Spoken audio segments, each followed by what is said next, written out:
आता या क्षणाची एक मोठी बातमी बघूया। तर वादग्रस्त IAS अधिकारी पूजा खेडकर यांच्यावर अटकेची टांगती तलवार असताना त्यांना अपंगत्वाचं प्रमाणपत्र देणाऱ्यांचे धाबे आता दणाणलेत। कारण पुणे जिल्हाधिकारी कार्यालयानं YCM रुग्णालयाच्या डॉक्टरांसह पूजाला मदत करणाऱ्या प्रत्येकाची चौकशी करण्याचे आदेश दिलेत।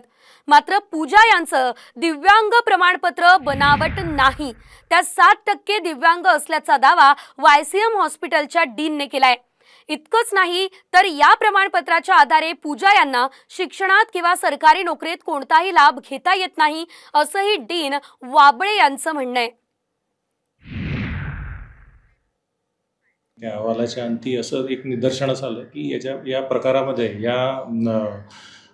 प्रकरणामध्ये कुठलाही गैर प्रकार झालेला असं काही आढळून येत नाही आणि त्यांना दिलं गेलेलं जे दिव्यांगत्व प्रमाणपत्र ते फक्त 7% असं आहे आणि ते कुठेही व्हॅलिड होऊ शकत नाही। त्याच्या आधारे कुठेही तुम्हाला एज्युकेशनमध्ये म्हणा किंवा एम्प्लॉयमेंटमध्ये सुविधा फॅसिलिटी मिळू शकत नाही।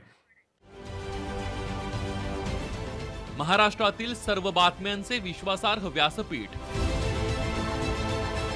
सकाळच्या सर्व सोशल मीडिया प्लॅटफॉर्मला लाईक, फॉलो आणि सबस्क्राईब करा। तसंच सर्व नोटिफिकेशनसाठी बेल आयकॉन प्रेस करायला विसरू नका।